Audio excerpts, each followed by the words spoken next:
In 1946, World War II is just over. Francesco Agliata di Villafranca, commander of the 13th Film Division of the Army, has returned to his family home in Sicily as one of the first legendary war reporters, filming with his professional camera the terrifying air raids that razed to the ground Italy's major cities. Pietro Moncada comes back from Antibes with a mask and fins, secret military instruments unknown to the public. The invisible blue world is suddenly revealed. Why not try to show it to a larger audience by capturing its wonders on film? Francesco decides to create a diving helmet for his Ariflex and to explore the virgin waters of the Aeolian Islands. The short documentary, Cacciatori Sottomarini, is the result of 40 days of adventurous experiments and of thousands of meters of shooting without knowing what the results would be. It is the world's first underwater film. With his bosom friends, Pietro Moncada, Quintino di Napoli, and Renzo Avanzo, often joined by the Orientalist Fosco Maraini, Francesco sets up the production company Panaria Film.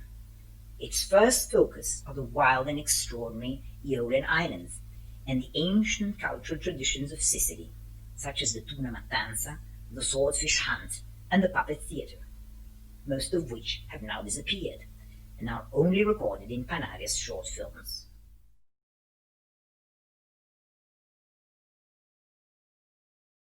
The young Panaria guys, as they are now called, do their own cutting of the documentaries in Rome, in the very studio where Roberto Rossellini is working on his movies. He is struck by their works and accepts to direct a film on Volcano, starring Anna Magnani, with whom he is having an affair. For such an ambitious project, the star requests the highest salary ever paid to an actress in Italy, 40 million lire. But when everything is ready for the shooting, Rossellini vanishes.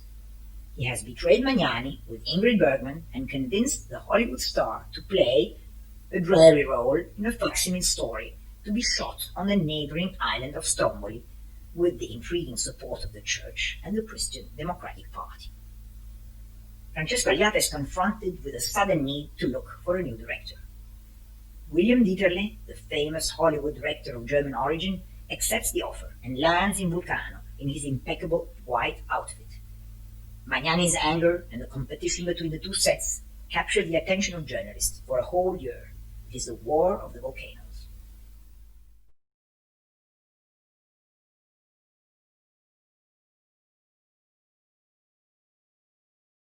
A couple of years later, Panaria launches the second movie, again with Anna Magnani, The Golden Coach. As a director, Agliata hires Luchino Visconti, a successful theatre director at his second experience as a filmmaker. But after having spent 140 million lire without visible results, Visconti is fired. Francesco flies to Paris and succeeds in convincing one of the world's greatest directors, Jean Renoir, Visconti's teacher, to return from Los Angeles and join him in Sicily to look for a Baroque set. The film, which is considered Renoir's masterpiece, is a refined colossal and Europe's first Technicolor movie. Again, Panaria is in pole position.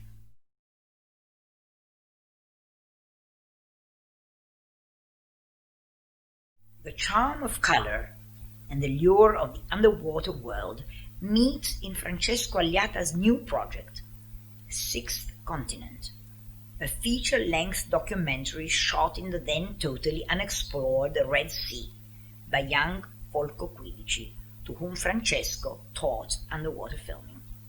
It is a new record, the first color underwater film, acclaimed at the 1954 Venice Film Festival.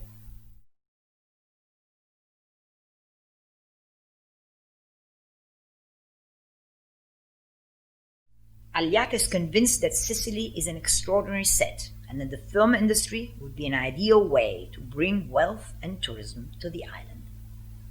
He begins a long negotiation with regional institutions to implant modern studios in Palermo and convinces Technicolor owners to build their European plant in Sicily. But times are not yet ripe for such an innovative idea. and local politicians, as usual, do not catch the opportunity. The project, after years of investments by Panaria, is definitely put aside.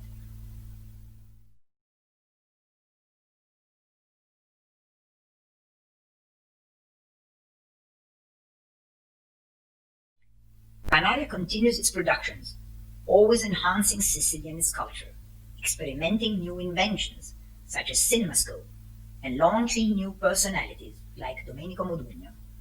Hired for the first time by Francesco Agliata for his new film Village Magique, he was to sing one song accompanied by his guitar. Within a couple of years, he became Italy's most famous singer and composer. But those were the years when Italian cinema was put under great pressure by the advent of television. Panaria, like many other firms, had to close its activities in 1957 after producing 7 feature films and nearly 30 documentaries.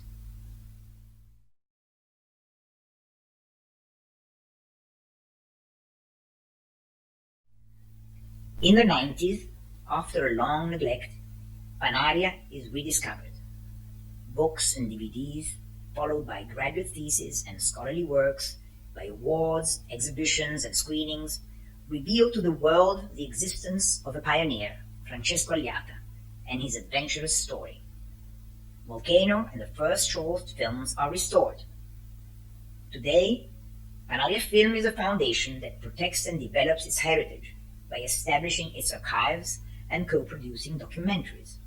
At the same time, it supports and enhances through innovative multimedia inventions such as the Cosmorama, the history of the Agliata dynasty and of the Villa Valguarnera, Sicily's most important Baroque estate, a symbol of the family's role in saving and promoting cultural heritage.